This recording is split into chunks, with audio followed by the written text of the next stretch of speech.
Welcome back to Backstage Live. We're here with Janine Driver, the author of You Say More Than You Think. So Janine, tell us, what's the new body language? Yeah, this is the 7-day plan on using the new body language to get what you want. So the new body language is, I worked for law enforcement, the Bureau of Alcohol, Tobacco, and Firearms, ATF, with the Justice Department. I can't put someone in jail because they scratch their nose or cross their arms. So my body language book, You Say More Than You Think, is based on science, and then it has a unique, interesting feel to it. It's a 7-day plan, so at the end of every day, you learn something new for 7 days. There's exercises, so you can use the body language as part of your life to get what you want. Like to train yourself. Right, and then at the end, I have this great question chapter, and it's all about asking powerful questions. Because wrinkle your nose for me, right there. So that's a micro expression of disgust. Yeah. And I say, hey, would you like to have me on again? And you do disgust. Are you disgusted with me? Or maybe you just realized, oh, I have a new puppy and I forgot to let my puppy out before I came to work today. And all of a sudden you're thinking of the mess the puppy's going to make. Don't be a mind reader. These other body language books, the old body language, they're mind reading books. My book is backed with science, and it's what kept me alive for 15 years at the ATF. My book saves lives because it's going to teach you, it's a tool to get what you want, and it's a tool to read body language accurately. Well, so if you're reading everybody's body language, does that drive you a little bit crazy? Like you were just saying, if I wrinkle my nose, it could mean a couple of different things, you know? That movie, remember Jim Carrey became God? It was called Bruce Almighty, and all the prayers come in, and he put sticky notes all over the place with all these prayers.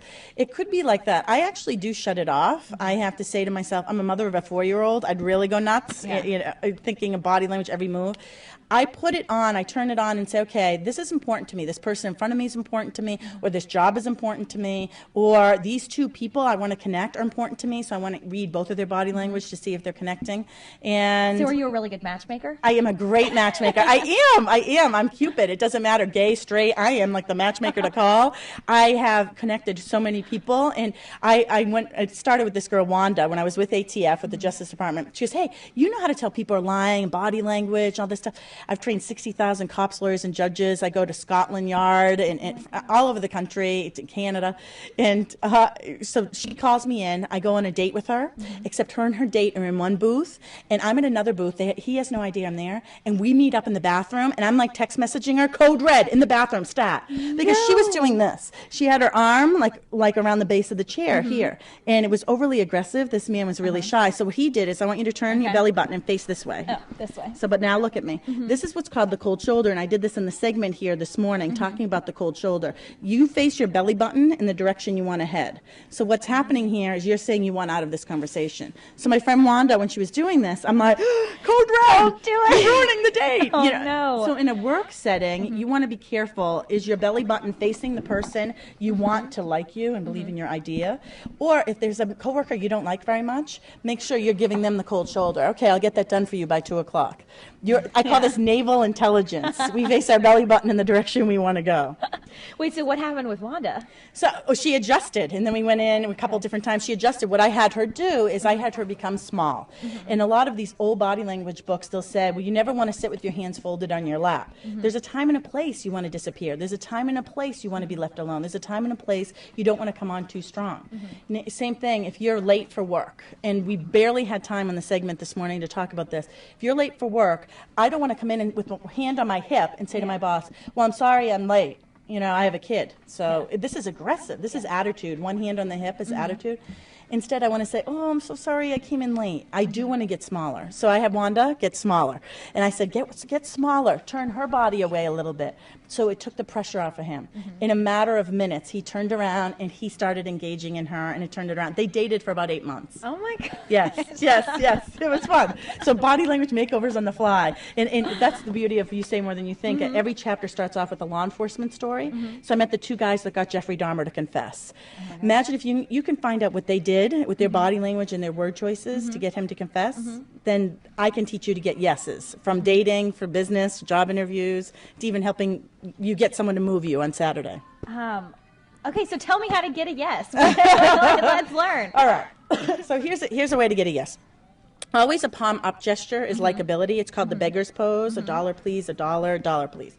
So when you want to get a yes, you simply just put your palm up, and you want to use what's called an embedded command. So is it Kaylee? Yes. Kaylee. So Kaylee, whether you want to help me move on Friday or not help me move on Friday, that's up to you, but I could really use your help. What I've just said is twice, help me Help me move. Whether you want to help me or not help me. We don't hear the word not. We don't hear the words don't. I have a 4-year-old. If I said, Angus, don't run in the street. Don't run in the street. Don't run in the street. What am I telling him? Run in the street. I instead say, Angus, stay on the sidewalk. Stay on the sidewalk. So it's a double-edged sword. You can use don'ts when you want someone to do something. Kaylee, whether you buy me lunch today or don't buy me lunch today, it's up to you. I've just told you twice, buy me lunch. Right. And now this palm up gesture. Palm down is aggressive. Hey, listen, I need you to get with it. You're getting on my nerves. I need you to get this done by 1 o'clock. Yeah. That's aggressive. That's aggressive. That's aggressive. Okay, so what else do we have? We got. Sorry, I'm No. talking about body language. So does that? No, I was about to say, are you trying to get out here? Yeah, right. I'm out of here. No, I would say this. Anyone that wants an edge in the game of life, just realize we play this game when we were kids. Head, shoulders, knees and toes, knees and toes. Make sure when you're reading other people's body language, you get their baseline. How do they normally behave? How do they normally sit? Your head is tilted, which is, I'm listening. If you want me to take you seriously and you say, Janine, I need you to get this done by Friday, don't have a head tilt. You need to know your own baseline and your own norm, what message it sends to others, so you can adapt it. It's great for TV. You're saying, I'm important. What I'm saying is important. When I want in a job interview and you say, these are my skill sets, make sure you have a level head. This is what it's called, level-headed, versus the tilt is listening. So it's all about adaptability. Be careful of misreading people. So get that baseline. Maybe someone moves their foot a mile a minute. You know, maybe they're just a fidgety person. It doesn't mean they're lying. Right. But make sure you're keeping, I'll give you this one last awesome tip. Yeah. We have 3 power zones that we keep open at all times. And that's our neck dimple, our belly button, and what I call the naughty bits, this below the belt area. So we keep these 3 zones open when we have nothing to hide. A great way to impress people around a boardroom table, and I talked about this on the show this morning, is simply, I'm sitting in what's called a figure 4 position. It's a male-dominated position, mostly seen in the United States of America. Women today, power alpha women, are doing this. We have Rachel Ray doing this, Ellen DeGeneres doing this. If you're in a pantsuit, it creates the number 4. Then you pop back your shoulder, your elbow like this, right? Look at this. Look what you just did. Okay. You just popped it. You took up more space. Men have no problem taking up space. Women, we tend to get small. If you pop it back up. Okay. Look it. You just look divalicious. You look sexy, hot, powerful. Women in the workplace and women in the dating world, from the bar room to the boardroom to the bedroom, we need to take up some space. And this is a great way to do it. You look super powerful. You can see the difference. Now go small again. Okay. Look at that. Look at, you're cute and shy. Pop it. You're powerful Totally. and sexy. And you feel different. I mean, yeah. I don't know if you just exhale when you put the arm back there or what You've it got is. that Angelina Jolie kind of sex appeal. Bam, as soon as you pop it. So Yeah. pop your elbow back, and you can do it on any chair, and it'll make you look more confident. So, since we have been talking about jobs all day, you talked about the level head in a job interview. Any other specific things in a job interview that people should really be conscious of? Particularly don'ts. Right, you know? here's a big don't. I'm crossing my leg right now. I'm very fidgety. This works for me, or my foot would go a mile a minute. You're crossing your leg in a more traditional female cross, right? Ideally, in a job interview, no leg crossing. Your feet should be off to the side, flat on the ground. What happens when your feet are flat on the ground? You're saying, you can count on me. My feet are firmly on the ground. That's where that expression comes from. Don't cross your legs. This is why you don't cross your legs.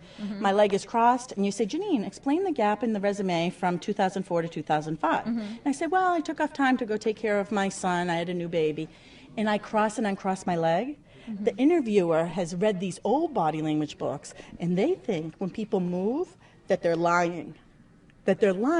So now your leg's just tired. So you uncross it to cross it, and now the interviewing manager or the hiring manager or the recruiter thinks you're holding something back. Right. So ideally, both feet flat on the ground. Make sure you're keeping your 3 power zones open. Nothing on your lap. On your lap. Yes. So you have some papers on your lap. You have to. You're interviewing me. You have my book and some other papers.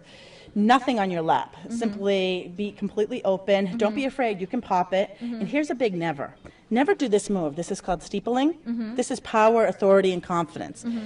Who does this all the time? We see Donald Trump, right? Just before people are fired on The Apprentice. He'll go, you're fired, and back to the steeple. This move is great at the end of the job interview, not in the beginning. So let me tell you a little bit about myself. It's too aggressive. Right. But at the end, you're establishing a rapport with these open palm gestures.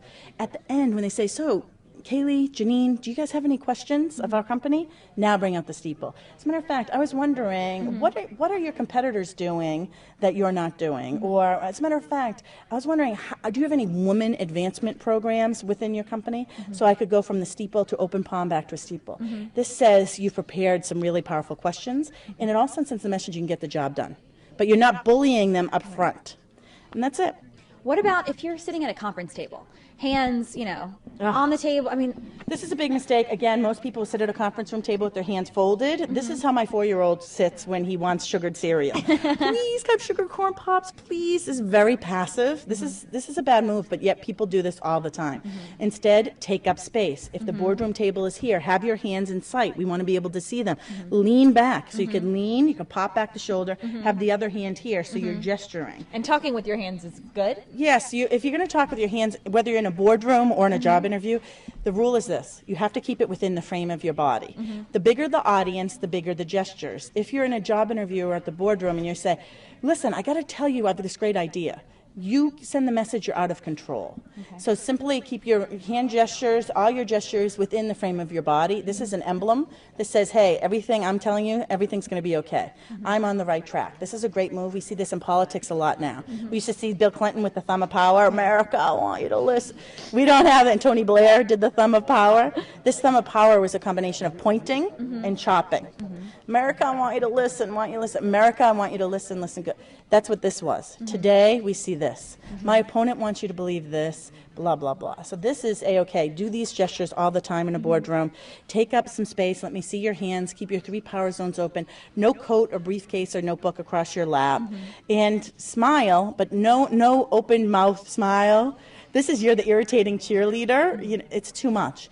Have like a little smirk, and when someone says something you like, then flash them the big smile.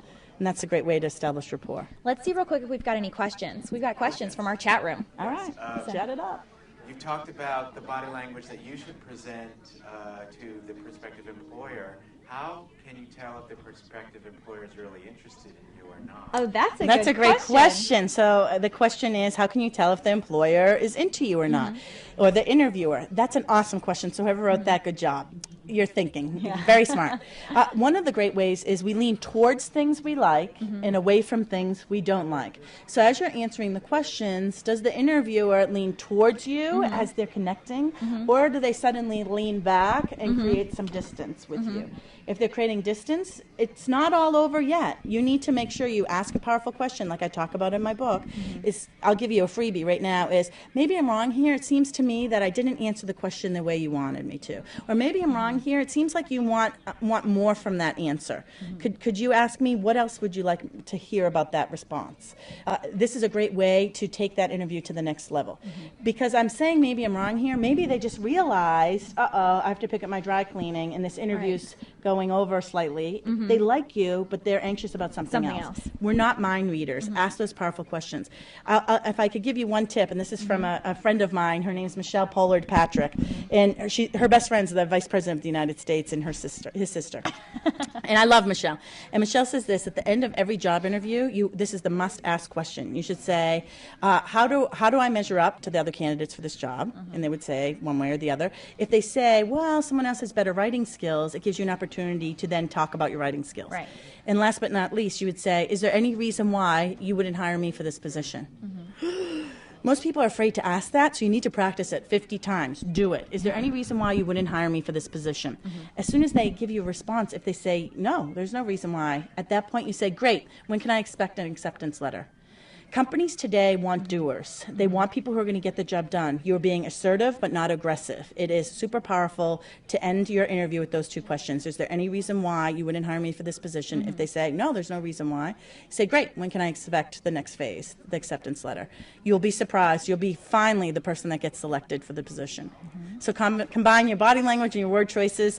And don't be a mind reader. When you see the interviewer close off, ask a powerful question. Peel that layer and find out what's really happening there. Great. Well, thank you so much, Janine. Great. This Thanks, was Kaylee. fun.